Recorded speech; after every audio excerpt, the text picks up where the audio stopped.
Hello, everybody. So, this is the first video that I've made in a good while. It's going to be on the Israel-Palestine conflict. Now, the goal of this video is to give somebody with pretty much zero understanding, kind of speed run you through an oversimplified view of the conflict and all the parties involved, so that you will be able to better understand sort of the rhetoric that's going on in America specifically and the Western world in general, both online and in regular spaces. So, yeah, it's sort of like my Second Amendment video where it's meant to just allow you to navigate the issue and maybe also choose what side you're on, although I would recommend something a little bit more in depth. For that, this is more talking about what everybody has decided on, what these parties have decided on. Now, just to start, guys, because I'm not gonna assume that you know a lot going in, so that this video has wider appeal. Just really quick. Oh, this should be in front order, bring to front. So, just really quick, what we're talking about here is Israel and Palestine. For the purposes of this video, we're not really going to be discussing the Golan Heights, and there's also Palestinians living here on the southern border with Lebanon. We're not going to be talking about those. We're mainly talking about here, the West Bank. So you see, here's the Mediterranean Sea. You have Egypt, Jordan, Syria, Lebanon, the Sinai Peninsula, which is part of Egypt, and then you have Israel. Now, Israel took the Sinai Peninsula in 1967, but then gave it back. So Israel does not control the Sinai Peninsula. The white that you see here is Israel. And Gaza is here along the border, shares a border with Egypt and the ocean. And then the West Bank is here, shares a border with Jordan, and notably is separate from Gaza. So these two groups of Palestinians, even though they're both called Palestinians, are separated into Gaza and the West Bank. So that's important to know. All right, with that out of the way.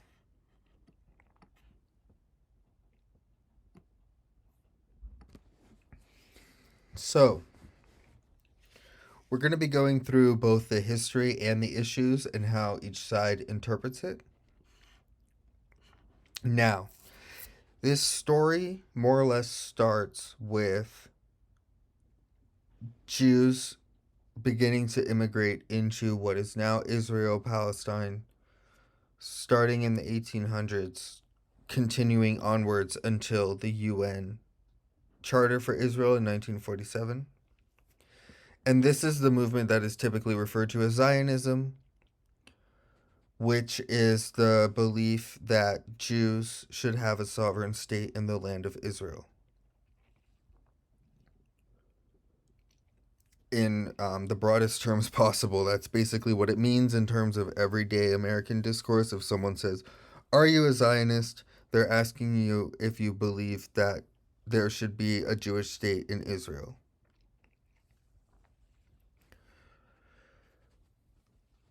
Now, as far as Zionism itself,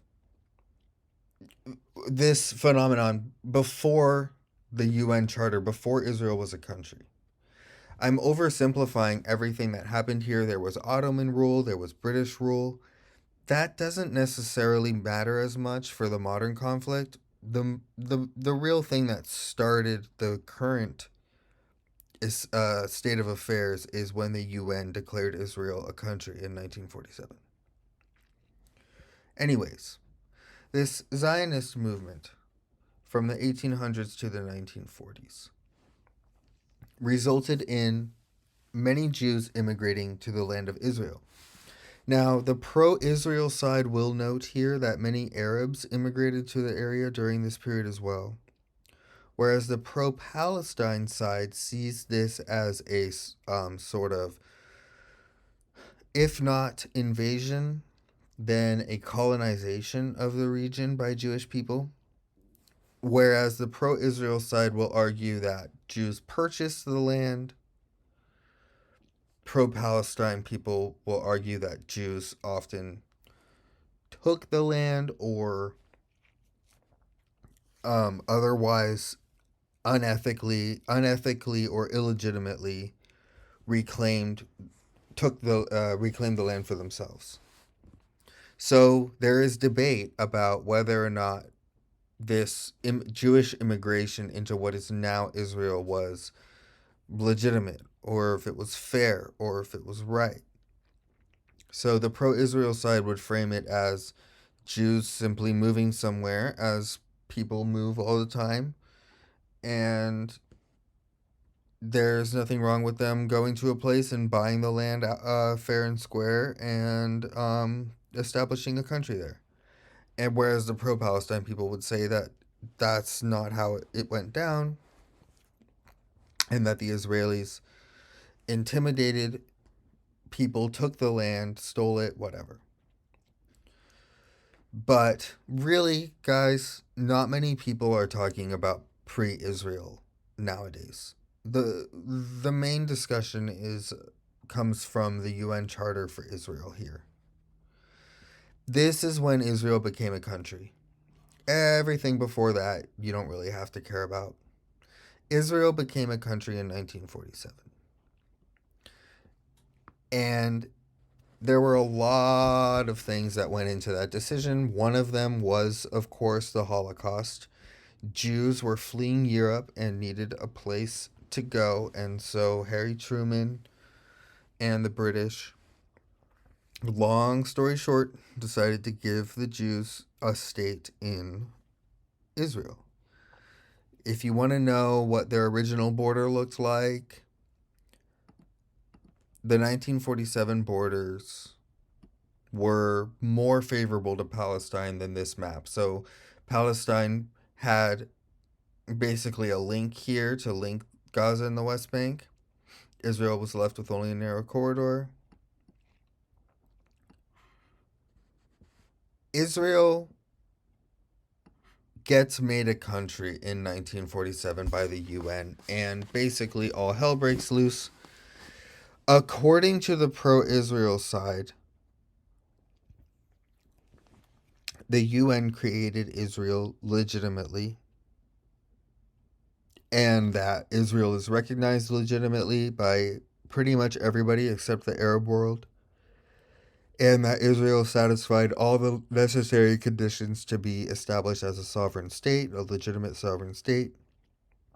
The pro-Palestine side argues that the establishment of Israel in 1947 was illegitimate, that the UN and Britain basically overused their power in order to establish what is effectively a colony, a Western colony in the Levant. The Levant refers to this part of the Middle East. So yeah, that's the debate is, hey, Jews moved there peacefully. They wanted a homeland. They were looking for one. And so they purchased the land from Arabs, and everything was okay until Jews got their own state legitimately in 1947, and the Arabs didn't like it and attacked Israel. That's how the 1948 war starts, according to the pro-Israel narrative. And the pro-Palestine narrative is that, hey, the Jews just started colonizing this place and displacing the Arab population, making them move elsewhere, kicking them out of their homes. And then Britain and the USA basically, like, bribed or coerced or whatever the UN, Russia, China into recognizing Israel in 1947. And that was illegitimate, and Israel is a illegitimate colony country, and the land belongs to Palestinians. still. So that's how we have the two different narratives going up so far to the 1948 war. Now, after the UN declares Israel a country, the pro-Israel narrative is that all of the Arabs attacked. Now, the pro-Palestine narrative would say that the Arabs rushed to the defense of the Palestinian people as they were going to get ethnically cleansed by the Jews. So the story goes, hey, the Jews tried to establish a colony. The Arabs knew that the Palestinians would be displaced and maybe genocided. So they mobilized their armies to stop the formation of Israel and prevent the Palestinian displacement from happening. The pro-Israel narrative is that the 1948 war, Jews were given a small state of their own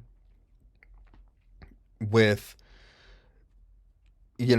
with a sizable Jewish majority, and the Arabs attacked in an attempt to deny the Jews their sovereignty and, if not, genocide them all. So there are claims, were the Arabs trying to destroy the Jewish state and genocide all the Jews living there? Or did they just attack in an attempt to destroy Israel illegitimately? Either way, according to the pro-Israel narrative, Israel was legitimately established and then attacked unprovoked. So, we are at the 1948 war. And just to summarize, on the pro-Israel side, we have Jews going to Israel peacefully, meeting the necessary conditions for a country, getting attacked unprovoked without doing anything to anybody, and then defending themselves in a war that was a war of defense. On the pro-Palestine side, Jews start colonizing the area, and then Western colonial powers establish a colonial state there, and the whole Zionist project is illegitimate and wrong.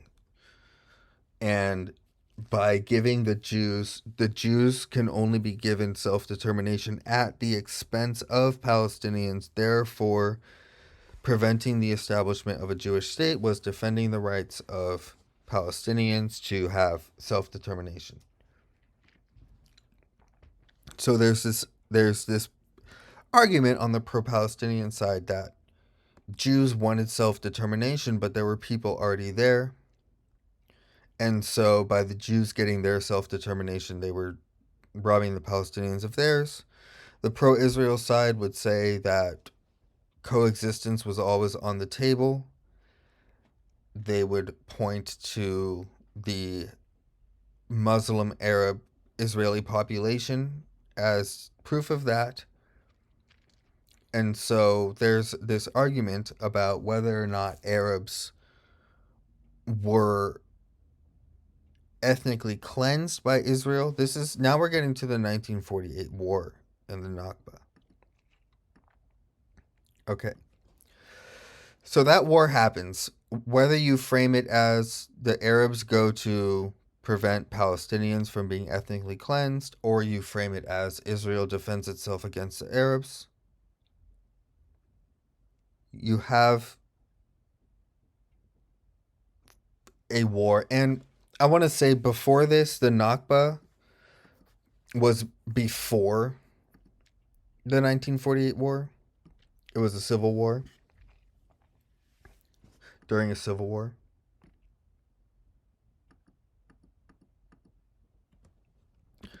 So we'll go there to make it less confusing.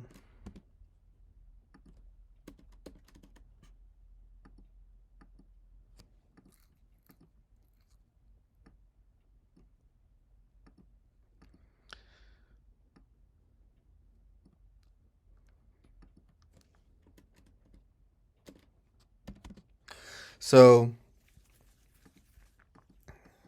what is the Nakba? That is the word Palestinians use to refer to their quote unquote disaster where they were displaced from their homes.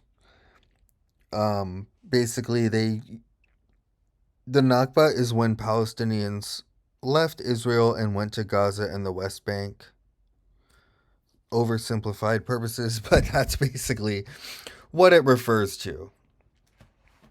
And not all Palestinians, not all people living in Gaza and the West Bank today are refugees. Like there were people in Gaza and the West Bank before all of this happened. So there's some Palestinians that have always been Palestinians. Like they've always lived in Gaza and they've always lived in the West Bank, but there's also a lot of Palestinians that are refugees. And now the descendants of those refugees. But basically the Nakba refers to when the 1947 charter happened, civil war breaks out. Um Arabs flee from their land in Israel and go to Gaza and the West Bank, and then the Arabs attack Israel, and we have our war. And concurrent with this, at the same time as this, the Jews left the Arab world. So, guys, I'm using words like Arabs left and Jews left because both sides accuse each other of ethnic cleansing here. So, the pro Israel side says the Arabs ethnically cleansed all of their Jews. The pro Palestine side says that the Arabs were kind to their Jews. The Jews had been living there peacefully for many years, centuries, millennia, even in some cases. And when Israel came about, they bribed. There are accusations or a portrayal that Israel basically bribed or encouraged Jews to move there freely. They weren't ethnically cleansed from the Arab world, they left freely. Now, that's how the pro Israel side frames the Nakba, is that yes, they were war refugees, but it's not because the Jews necessarily forced them out. So here's the narrative from the pro Israel side, guys, is that the Arabs were going were attempting to exterminate all of the Jews and quote unquote drive them into the sea. So the idea is that the Arabs told the Palestinians to leave Israel so that they could kill all the Jews there. So I don't know exactly where this narrative falls among everybody, but certainly in the Israeli right and among U.S. conservatives, the narrative is that the Arabs were attempting to exterminate the Jews, get them out of Israel completely, and make it completely Muslim again. And in order to do that, they didn't want to have to figure out who was who. And so they told all the Arabs to leave the land of Israel for the upcoming war. Basically, like, run away because stuff's going to get really, really bad. We want there to be only Jews there so that we can just liquidate and go through. So the way the pro-Israel side frames the Nakba is that it was less the Jews driving them out and more Palestinians fleeing out of anticipation of a genocide of the Jews. Now, on the pro-Palestine side, they would, of course, dispute all of that and that there was never an attempt or a willingness to genocide Jews. It was simply to prevent Israeli statehood at the expense of the Palestinian people. And the Nakba was Jews just straight up just driving out and stealing from the Palestinians through things like forced evictions and all that. Whereas the pro-Israel side would argue that much of the Nakba was Palestinians fleeing out of thinking perhaps that the Jews were going to genocide them, but thinking incorrectly. So the pro-Israel side argues, look, there's about 1 million Arab Muslim Israelis in Israel. They were not genocided. But the Arabs told them that they were going to be genocided if they stayed in Israel because they were about to genocide the Jews and the Jews would genocide them back, or there should only be Jews there, or whatever. So, a lot of controversy surrounding the Nakba, as you would expect.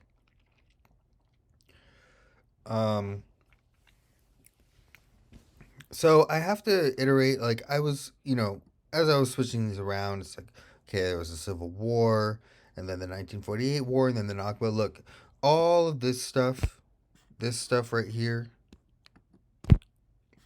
basically you can just think of it as one big bam, where the UN establishes Israel and all hell breaks loose. The Jews leave the Arab world, the Palestinians leave Israel, most of them, etc. So, moving on, we can fast forward to the 1967 war. Now, important to know, guys, Gaza at this time belonged to Egypt until 1967, and the West Bank belonged to Jordan, and the Golan Heights belonged to Syria. So,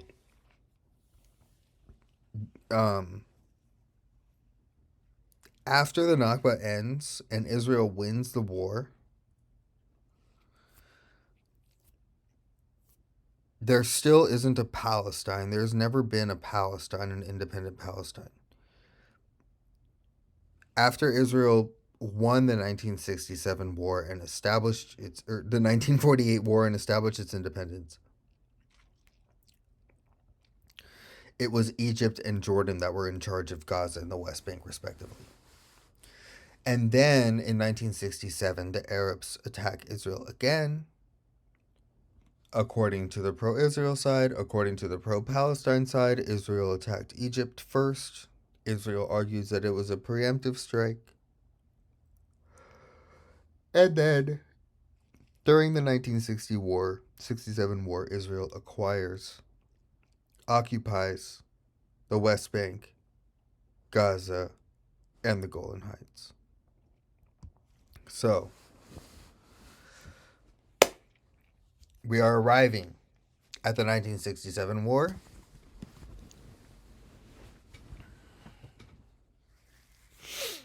Preemptive strike, according to pro-Israel, and according to pro-Palestine, an attack on Egypt. But basically, guys, it's not this one on the 1967 war, besides how it started, the narrative and facts aren't as much in dispute. Basically, Israel did win this war and occupy Golan Heights, West Bank, and Gaza. So that's not really disputed by either side. That's what happened. And now we're fast forwarding to the 1980s. Israel has been occupying the West Bank and Gaza at this point for 20 years. And Palestinians, the first Intifada is a Palestinian resistance movement that arose in the 1980s. And this was calling for Palestinian freedom,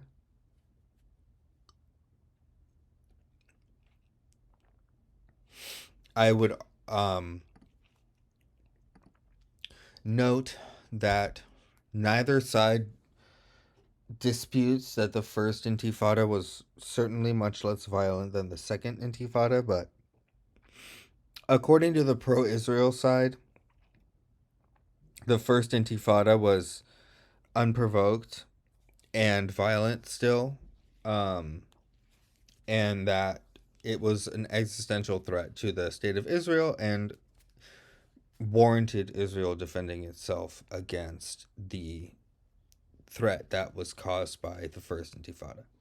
Now, on the pro-Palestine side, they talk about the first intifada a lot because it is seen as a demonstration of when Palestinians tried resisting nonviolently.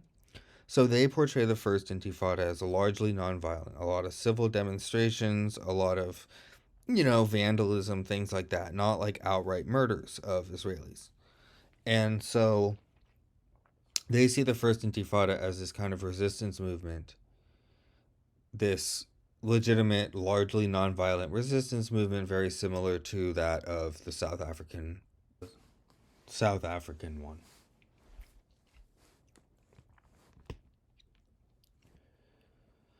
So overall, there's not that much controversy around the first intifada, but it leads to or results in or the Oslo Accords simply happen after. Now, what are the Oslo Accords? The Oslo Accords are basically something that Bill Clinton and the Palestinians put together. But the Bill Clinton, Palestine, and Israel put together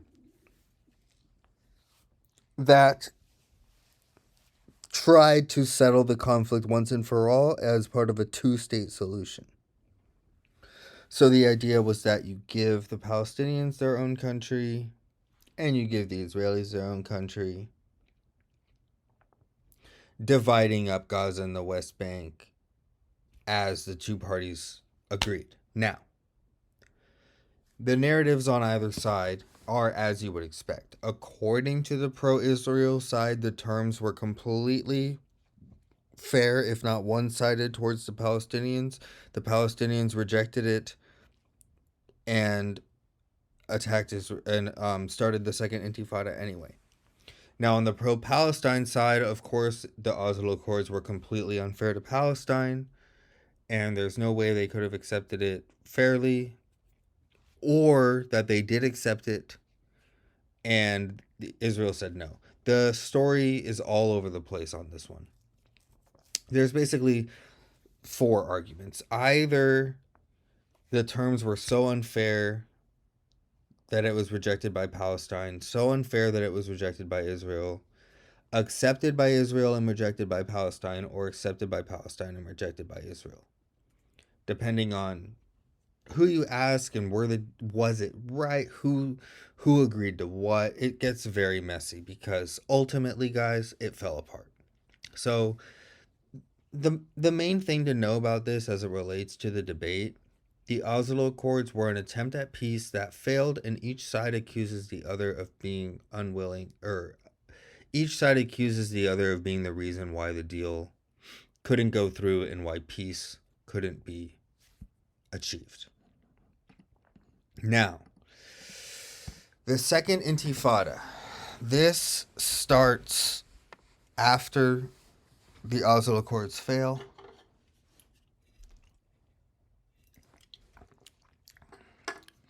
The second intifada, or second resistance, was much more violent than the first. Now, the pro-Palestine side would still say that it was mostly nonviolent and that you can't use the existence of terror attacks to dismiss the casus belli of the entire movement.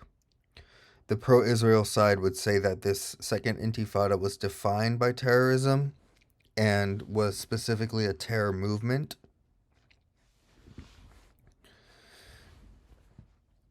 And that all of the, there were suicide bombings and things like that, terrible things like that. And of course, a lot of Palestinians killed too in fighting and uprising and riots and all kinds of bad stuff.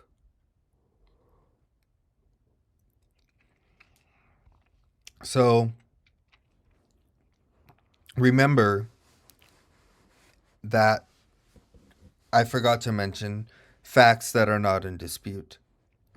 Israel during the Oslo Accords was not occupying Gaza or the West Bank.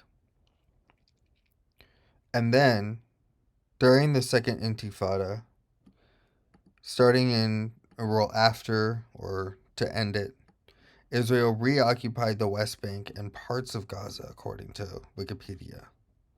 Um, and it's sort of unclear exactly, like, how much of Gaza Israel controlled at any one time, but basically the most important thing to know is that Israel withdrew from Gaza in the late 2000s, in 2007, I believe, and stayed in the West Bank until the present day. So, facts not in dispute. Israel occupies Gaza during the 1967 war, doesn't occupy it for a little bit during the Oslo Accords, reoccupies during the Second Intifada or after, and then once again in 2007 leaves Gaza. Now, the West Bank was reoccupied after the Second Intifada and never unoccupied, so it remains occupied today. Now, 2025 to 2023, I'll change this to 27 when Gaza was left. If you look at it from the perspective of the West Bank, what matters more is when they were occupied again. But for Gaza, what matters is when they were left alone by Israel. So, fact not in dispute, basically, as far as I know. In 2000, when Israel left Gaza, the Gazans held elections and elected Hamas as their leaders. Hamas proceeded to kill their political opposition and take total control of Gaza and has not allowed elections since. Now, there might be people who dispute those facts somewhere, but it's not really disputed by any of these parties up here. Facts on the ground is that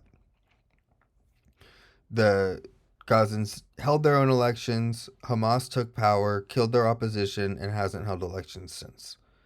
I'm not trying to say anything right or wrong, it's just facts of what happened. Now,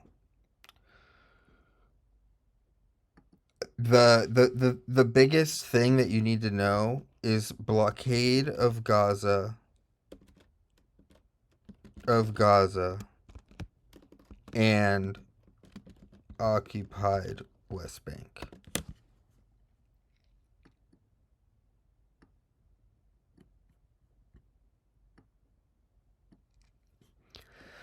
Now, we'll start with the pro-Israel side narrative of the blockade of Gaza. The pro-Israel story is that Israel pulled its settlers out of Gaza, gave its greenhouses and farms and whatnot that it had built in Gaza to the Gazans. It left Gaza to its own devices, provided it with utilities, and the Gazans proceeded to choose war by electing Hamas. So the idea is that they could have chose peace, but they chose Hamas instead because they wanted all of Israel instead of just Gaza. And because of that, Israel blockaded Gaza. Israel didn't blockade Gaza for no reason, according to the pro-Israel narrative. They blockaded Gaza because of Hamas being elected.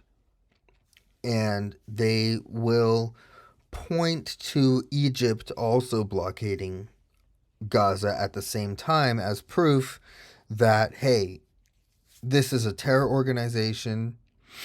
They are militants who attack civilians, and there is consensus among the world that they should not be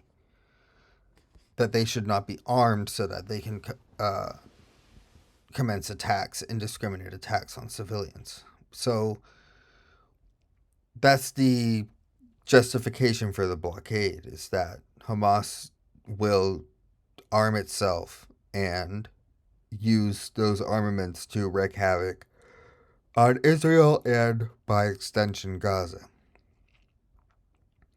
And the pro-Israel side points to Egypt joining in on this blockade to show that it's what any reasonable country would do to a terrorist group like Hamas.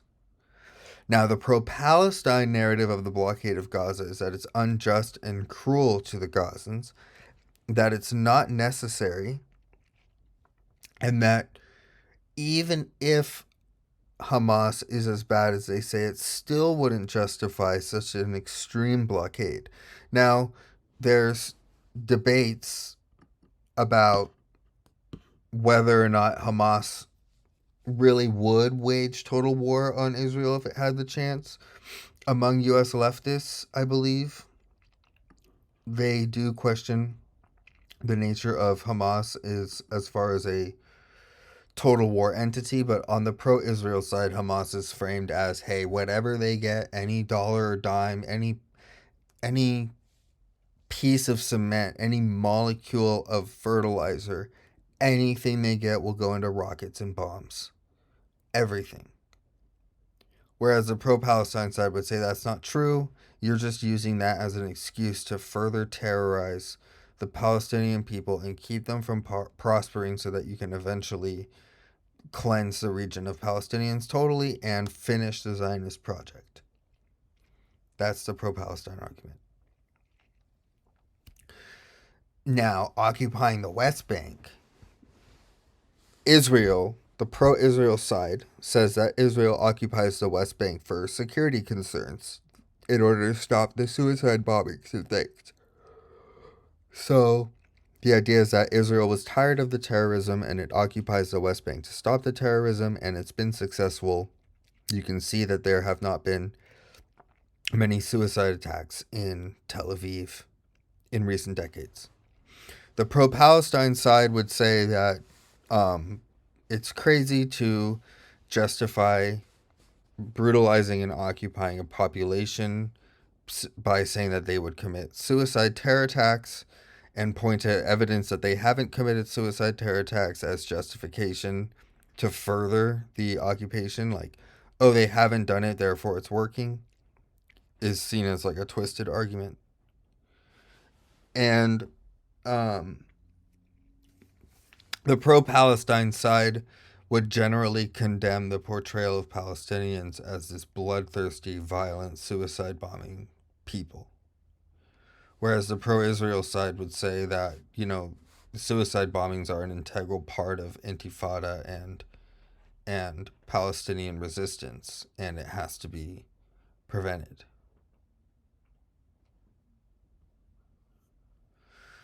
All right, guys, now we're at October 7th. So that was this kind of the status quo. That's what was going on. And then October 7th happens. Now, keep in mind, obviously, during this time, there's the Iron Dome. Hamas is launching rockets. Israel's doing things in the West Bank. There's scattered attacks on Israeli soldiers. Everything's going on, but you can basically fast forward to October 7th as to when things change majorly again. Hamas orchestrates an attack on Israel that kills upwards over 1,000 Israelis, and Israel responds by declaring war on and subsequently invading Gaza. So, let's finish up the history session by doing October 7th and beyond 2024, and then we can move on to the issues and how each side looks at that. October 7th, according to the pro-Israel side. This was a completely unprovoked. Israel has only defended itself from Hamas. It only bombs when there's rockets launched. It only hits back when it's hit. It leaves Gaza alone so much as it wants to be left alone. If Gaza doesn't attack, it doesn't get attacked. So this is seen as a an attack on a sovereign state by terrorists. And the facts are disputed. So the pro-Israel side believes that there was wide systemic use of mass rape, that there was indiscriminate massacring of civilians, including infants and the elderly. In regards to that, Hamas actually claimed today is January 22nd, they released a statement today saying that they attacked military targets only and that any civilian deaths were an accident. So the pro-Palestine side is trying to frame October 7th as a military operation that targeted the Israeli Defense Forces, the IDF. Whereas the pro-Israel side is seeing it as a terror attack.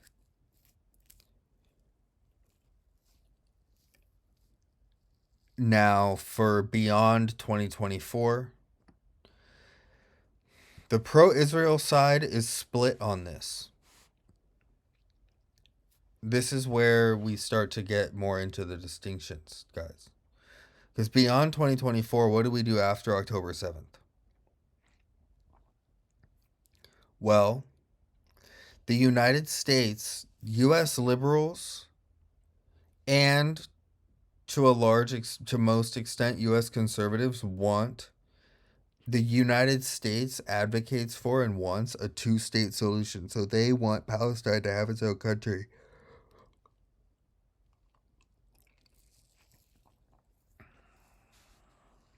Going forward, what that looks like differs between all parties.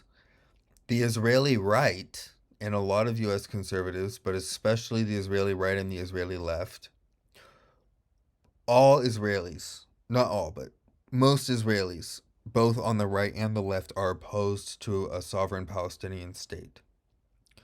So the pro-Israel side beyond 2024 does not want Palestinian sovereignty, by and large, except for the United States, except for outside the United States and Western nations. So, Palestinian sovereignty, yes, from everybody except Israelis and many Americans. Now, pro-Palestine beyond 2024. Obviously, this also differs a lot between parties. Everybody's split on it. Seriously, guys, even Hamas itself, okay? Hamas internally is split on beyond 2024 in terms of what degree of peace or coexistence or lack thereof to pursue with Israel. But there is certainly a consensus on the pro-Palestinian side that that Palestinian statehood must exist in some capacity. So beyond 2024, Palestinian statehood, whether that looks like, obviously the most extreme side is killing all the Jews and establishing a Muslim caliphate that executes anybody who isn't fundamentalist Islamic, or establishing a free country where everybody has rights and everybody gets along and loves each other. You know, those are like the two extreme possibilities of Palestinian statehood, or in the middle, a two-state solution where Palestine is sort of this half country, this strange half country where it's sovereign but isn't allowed to have a military. We'll get into the details later. So that's basically where we're at, everybody. Now, I want to go into specific issues so that you know what people are talking about when they discuss these things, when they discuss the Israel-Palestine conflict and the things that they bring up. So, for example, the first issue we're going to talk about is Israeli settlements in the West Bank. Now, there are all kinds of Israeli settlements in the West Bank, but we'll specify illegal. And by illegal, I mean that they go against the Oslo Accords. So when people refer to illegal Israeli settlements in the West Bank, a lot of pro-Palestinians consider all Israeli settlements to be illegal because Israel is a colonial settler state in the first place. But when people say illegal Israeli settlements, they're especially referring to the ones that violate the Oslo Accords division of Palestine in the West Bank. And these are basically settlements where it is what it sounds like. Israelis move in and settle places that historically have belonged to Palestinians. And they either buy it or bulldoze it, or depends on who you ask on how exactly it goes down and what videos you watch and where the evidence is and all that. But these illegal settlements are pretty much only supported by the Israeli right that I know of.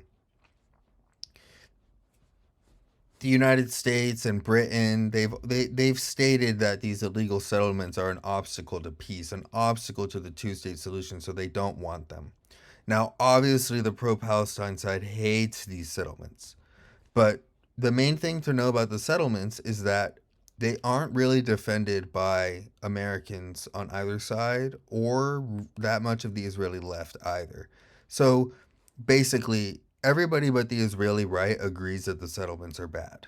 You can pretty much simplify it in your mind as that. But on the Israeli right side, they would argue that just that the land is theirs, basically. Now, right of return, we'll put it in quotes. This is one of the pivotal issues in negotiations that you have to know. Right of return is whether or not the Palestinians displaced in 1948 get to go back. In this case, it's their descendants. So basically, hey, I was in an Arab village located in what was now Israel. In 1948, I was kicked out, I fled, however you want to say it. Or, sorry, however you believe it went down. And I want to be compensated for that and be allowed to return to my homeland, where my ancestors are from. So it's basically whether or not Palestinians get to go home or whether or not they are destined to settle in Gaza and the West Bank forever now. And that is their new home. Now, the pro-Israel side, Western nations and U.S. liberals are a little split on right of return. Israeli left, U.S. conservatives, and Israeli right, none of them support right of return. And then obviously the pro-Palestine side supports right of return. And then among Western nations and U.S. liberals and U.S. conservatives, there's varying degrees of support for right of return. Like, should they all be allowed to go back? Should only some be allowed to go back? Should it be just the living ones? Should it be all the descendants? Etc., etc., etc. Jerusalem. The main thing to know about Jerusalem is that I took an entire class just on Jerusalem in college. And the main thing to know about it is that it's an intractable situation because it is filled with holy sites that are very important to both sides, and neither side is going to be okay with the other side keeping them away from the holy sites. So both sides desperately are like willing to die for access to these holy sites, okay? You have to know that about Jerusalem.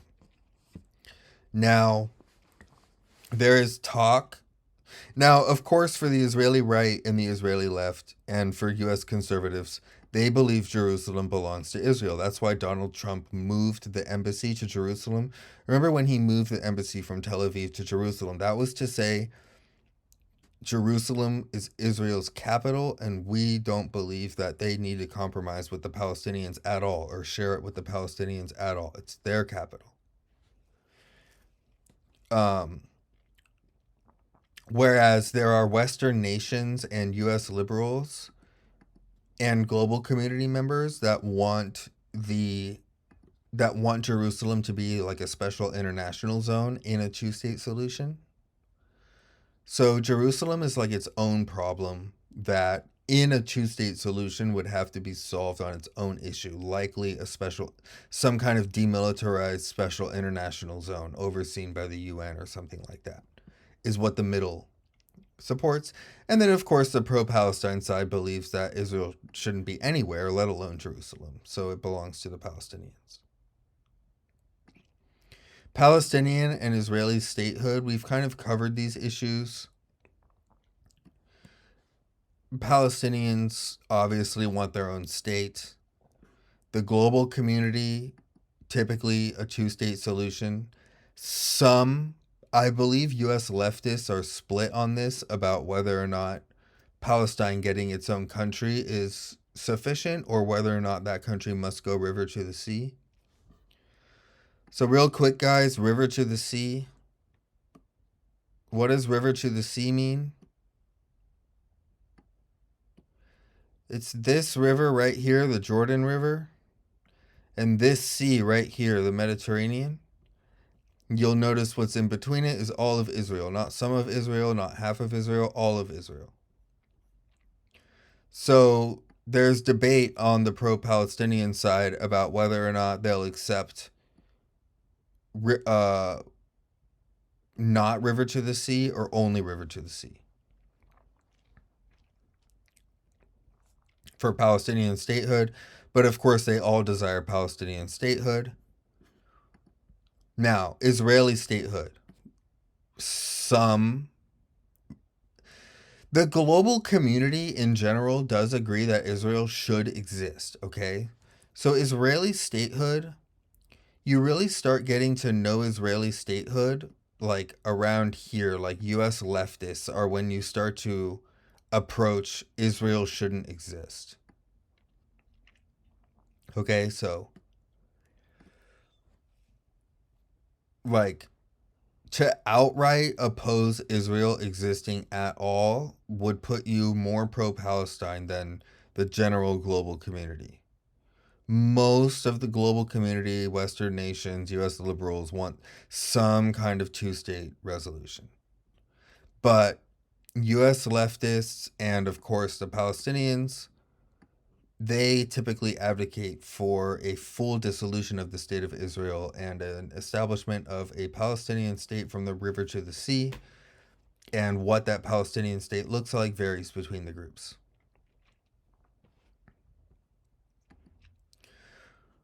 And so, yeah, Israeli statehood, Palestinian statehood, we covered it. Now, apartheid. This is referencing South Africa, where it was basically, you can think of it as Jim Crow, but on steroids, where black and Indian and Asian citizens were kept beneath, in like a caste system, beneath the whites. And people use that word and accuse Israel of apartheid in regards to its occupation of the West Bank. And some people also argue that blockading Gaza is apartheid as well. So basically, for apartheid, the pro-Israel side rejects this classification and says no, apartheid is what a country does to its own citizens, whereas we are treating these foreigners as foreigners just as any country does. So just as the US doesn't give rights to Mexicans or Canadians, so too do we not give rights to Palestinians, Jordanians, Egyptians.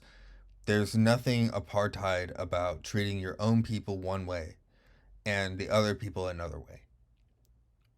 Every country does that, right? The pro-Palestine side says, but you're occupying them. That constitutes making it a part of your country. Because you're occupying them, you're responsible for them. And then in the Gaza case, because you're blockading them, you're responsible for them.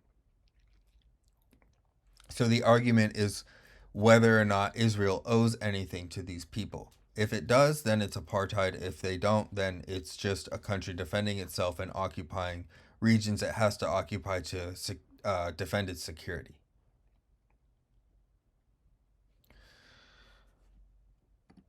Now, anti-Semitism, guys.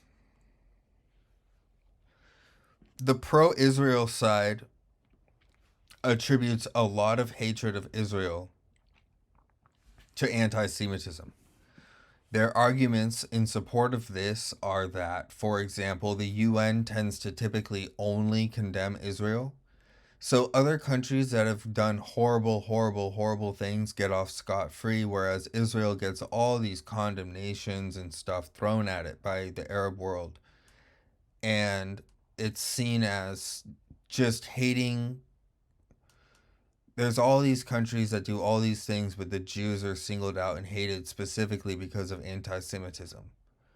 Most people on the pro-Israel side would argue that anti-Semitism plays a large role in anti-Israel sentiment. The pro-Palestine side says that it's not about anti-Semitism, it's about anti-Zionism, anti-nationalism, opposing the Israeli project. It doesn't have anything to do with whether or not they're Jews. So basically,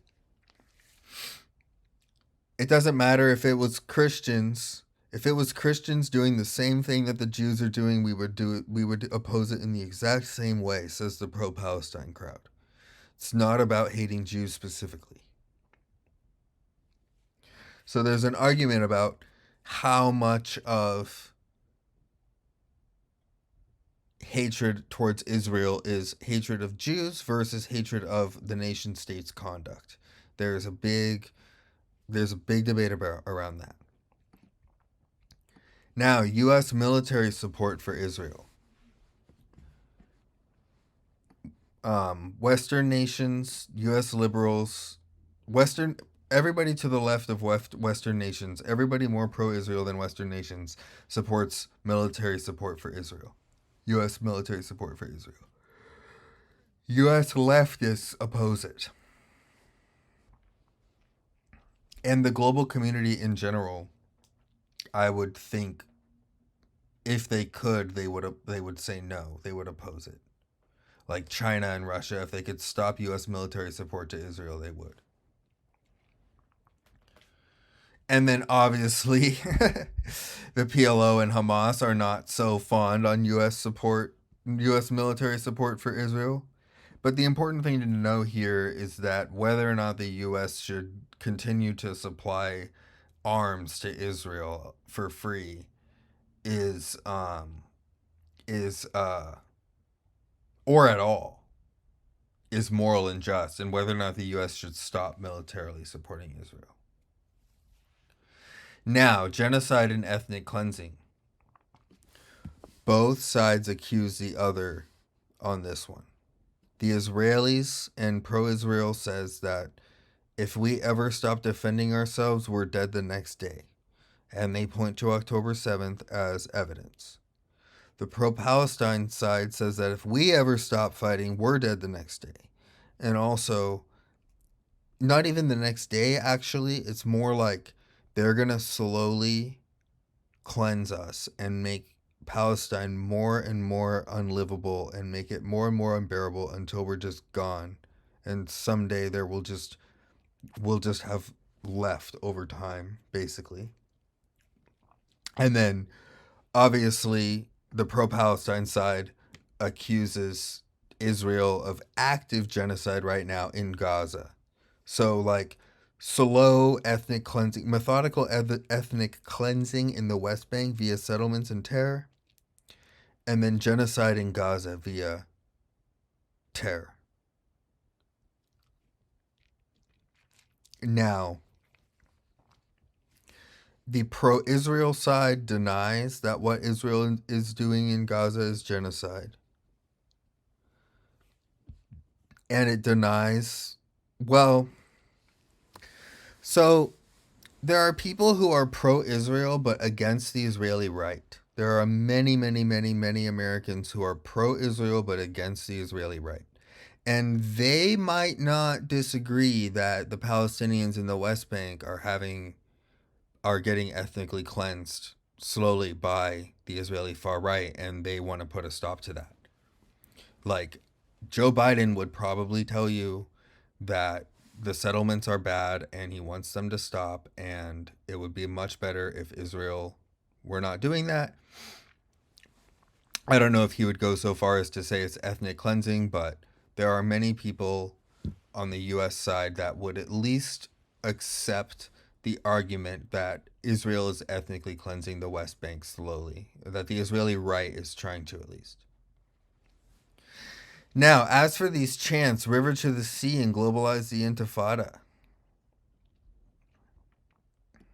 So, the reason why these chants are so controversial is because the pro Israel side believes that they mean genocide, and the pro Palestine side believes that it means liberation. Now, whether or not liberation of Palestinians means the genocide of Jews is the point of contention here. Right? So the idea is, hey, by calling for my freedom, I'm not saying I should genocide you. The pro-Israel side says, but river to the sea, where do we go? Right? Like, we're here, and you don't want liberation just in the West Bank and Gaza. You want liberation river to the sea, which means where do we go? And globalize the intifada. For Palestinians, this means shoring up global support for the Palestinian cause. But for the pro-Israel side, intifada is irrevocably linked to terrorism. It's basically calling for worldwide terror attacks against Israel supporters and or Jews. Suicide bombings, shootings, all that stuff. So, and that's because the second intifada consisted of all those things, and the first intifada had less of those things. So the pro-Palestinians say, hey, we're just calling for global resistance, and the pro-Israel side says, no, you're calling for suicide bombings. And then the pro-Palestine side, you know, they vary on river to the sea. It depends because they're split on whether or not they want two states or one state. So,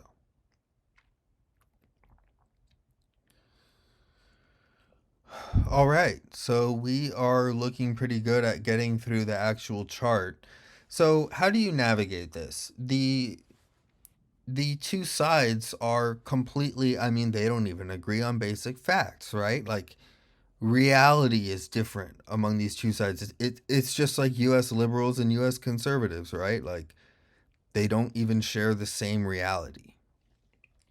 So, how do you navigate this? Well, I would start by just, I hate to say do your own research, but it's really the only way in this case because everybody has their own, there's so much propaganda produced.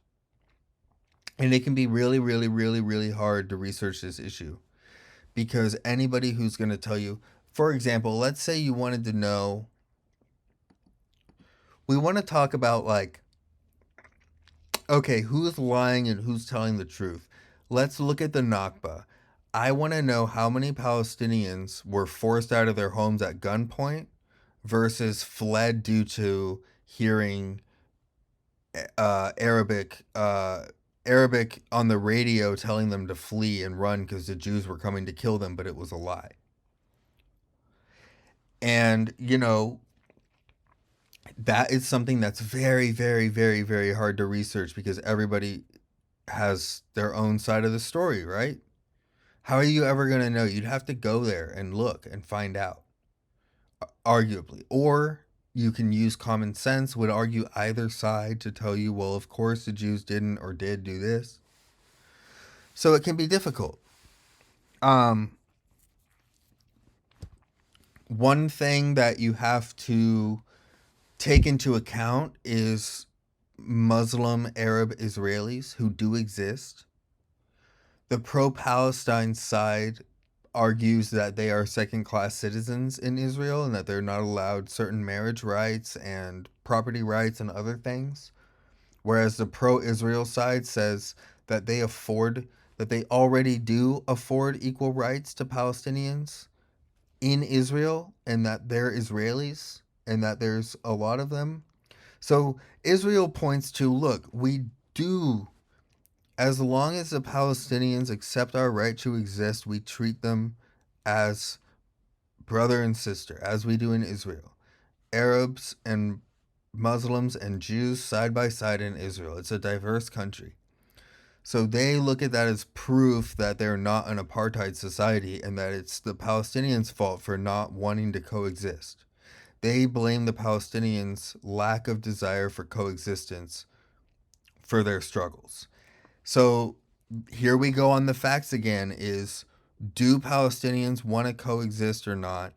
And if not, should they, or is the whole Israeli project illegitimate in the first place? So maybe they shouldn't even want to coexist. And are Arab Muslim Israelis wrong for agreeing to Israeli citizenship? People are all over the place. But that would be another thing to try to figure out is, okay, we have these Arab Muslim Palestinian Israelis. How are they treated? What are their lives like in Israel, etc., etc. As sort of to look at, okay, what were the options for Palestinians? Could they have coexisted peacefully with the Jews? Or should they have never accepted such a fate? And pro-Palestinians argue that because Israel is a Jewish majority state, oppression is inherent in it because it has to maintain that Jewish majority. And so the only way to maintain that Jewish majority is to somehow repress the minorities. Unless you just have enough babies. But what if you don't, right? Like, if the Jewish majority starts getting diluted, Israel will do something, according to the pro-Palestine side. So you can't pretend like it's this free, open Western democracy because, in fact, it has an ethnicity to defend, even if it's begrudgingly tolerant of its minorities, is how the pro-Palestine side phrases or portrays Israel. So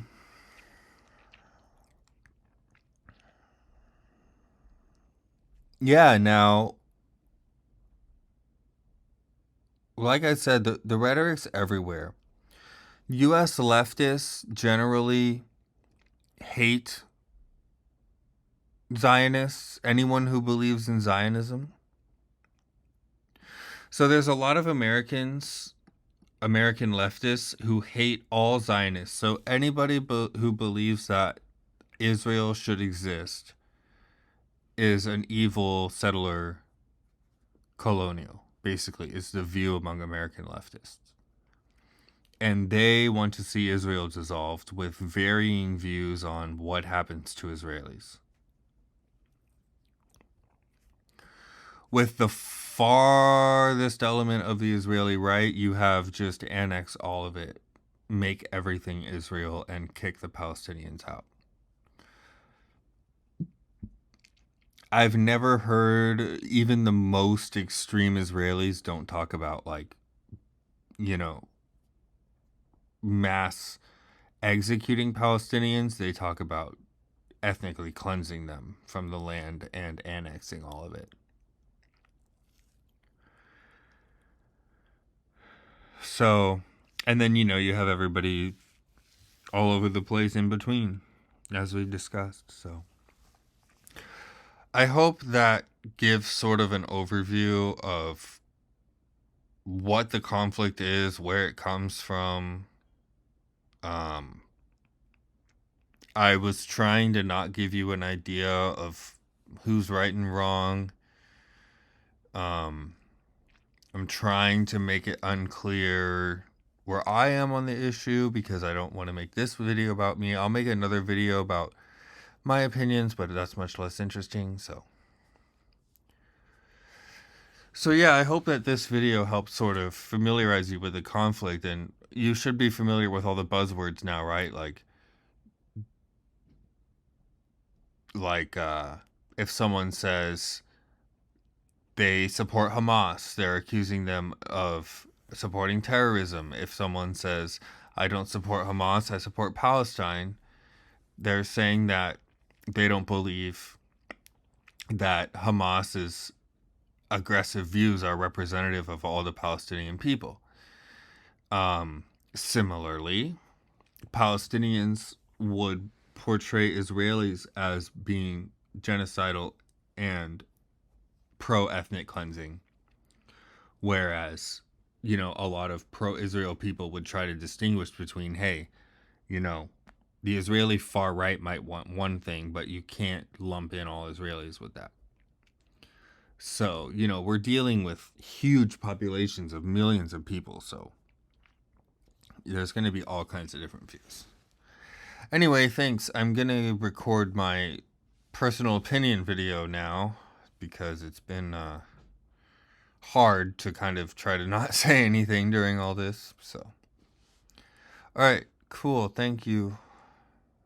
And please, please, please, no matter how you feel about anyone, it's not the kids' faults. All right, no matter how much hate you have on everybody on both sides, I would hope that Hamas and the Israeli right can agree that it's at least not the kids' fault, okay? So you can at least feel bad for the kids that are caught up in all this.